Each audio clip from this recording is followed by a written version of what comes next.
658 personil TNI Polri akan diterjunkan pada pelaksanaan operasi ketupat Rinjani. Rencana pemerintah mencabut pupuk bersubsidi menjadi kekhawatiran petani.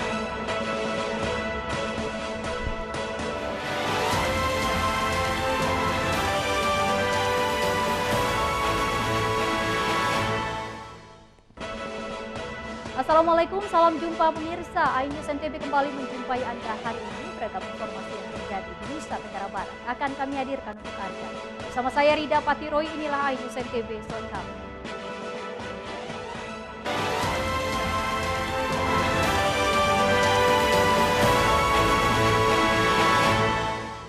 Pemirsa, mengawali perjumpaan kita hari ini, sebanyak 1.658 personil TNI, Polri, dan pemerintah daerah akan diterjunkan pada pelaksanaan operasi Ketupat Rinjani tahun 2022 yang akan berlangsung selama 14 hari dari 28 April hingga 9 Mei.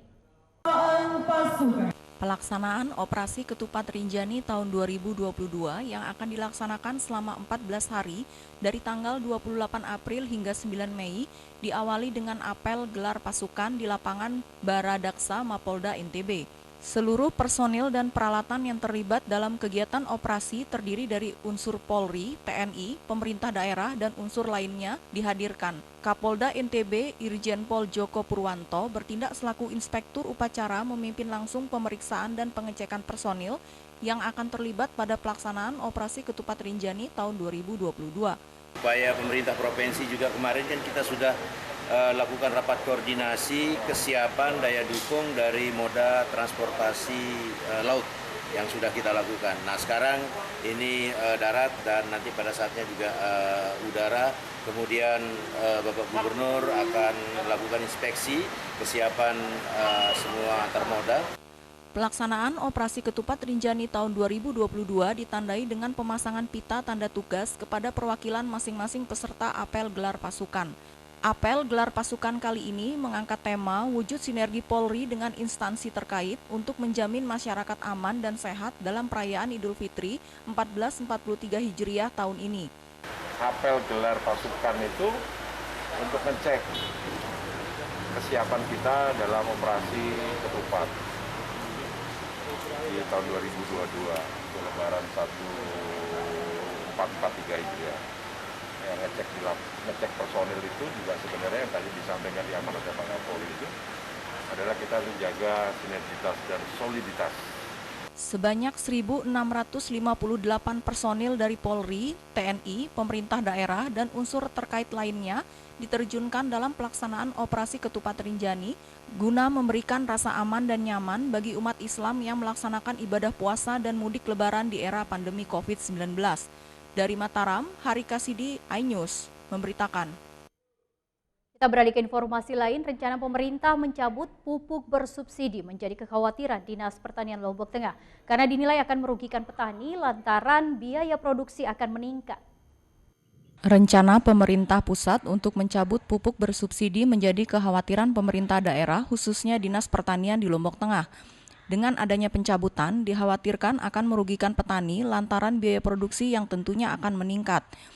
Terkait hal tersebut, pemerintah daerah Kabupaten Lombok Tengah dan Pemprov akan bersurat meminta pencabutan pupuk bersubsidi ditunda. Selain itu, meminta agar komoditas strategis seperti tembakau agar tetap dimasukkan dalam daftar komoditas yang membutuhkan subsidi dengan pertimbangan sebagai komoditas tahunan. Tapi kita sudah bersurat bersama kabupaten kota dan provinsi meminta pemerintah pusat menunda kebijakan itu. Kalau itu terjadi bisa terjadi petani merugi lah karena biaya produksi meningkat karena harus membeli pupuk dan subsidi. Kedua, kami memohon juga bersama provinsi itu agar beberapa komoditas strategis tembakau itu dimasukkan dalam daftar komoditas yang mendapatkan subsidi. Komoditas pupuk bersubsidi yang rencananya akan dicabut diantaranya SP36, ZA, organik, dan beberapa pupuk bersubsidi lainnya. Hanya 2 pupuk yang masih bersubsidi yaitu pupuk jenis urea dan NPK. Meski begitu, jenis komoditi yang mendapatkan pupuk bersubsidi yang dibatasi yaitu seperti padi, jagung, kedelai, cabai, bawang merah, bawang putih, tebu rakyat, kopi rakyat, dan kakao rakyat. Pencabutan pupuk bersubsidi direncanakan pada bulan Juli 2022 mendatang. Dari Lombok Tengah, Emma Widiawati, iNews melaporkan. Kita beralih ke informasi lain, pemirsa, jelang Idul Fitri, harga kebutuhan bahan pokok merangkak naik, salah satunya komoditi telur ayam yang mengalami kenaikan.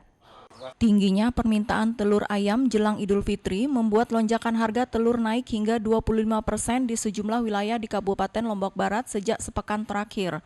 Sejumlah peternak ayam petelur di Desa Tanak Beak mengaku kebanjiran pesanan karena meningkatnya permintaan dan harga telur merangkak naik dari harga Rp35.000 per terai menjadi Rp40.000 per terai. Kondisi ini membuat para peternak harus bekerja ekstra untuk memenuhi permintaan konsumen sekaligus menjaga stabilitas harga dengan mencukupi stok telur. Biasanya berapa harga telur? Biasa segitulah harganya sekarang. Ini aja udah naik 2.000, makanya 39. Bulan yang dulu itu 37. 37 ya? Iya, 37. Kenaikan harga telur diperkirakan para peternak akan terus terjadi. Dengan demikian, pemerintah diharapkan segera mengantisipasi stok telur melalui bantuan produksi untuk para peternak. Dari Lombok Barat, Muzakir, iNews melaporkan. Pemirsa, kami akan kembali hadir dengan beragam informasi menarik lain. Usai jeda pariwara berikut, tetap bergabung bersama kami.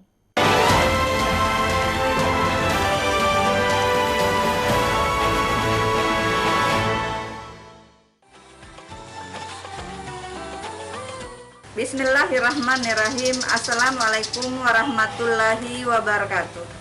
Saya Hajah Bayi Isti Rupaida, Ketua DPRD Provinsi Nusa Tenggara Barat.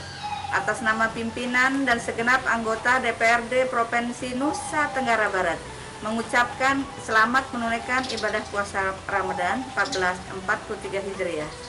Semoga kita tetap diberikan kesehatan dan kemampuan untuk melaksanakan semua amaliyah Ramadan pada hari ini.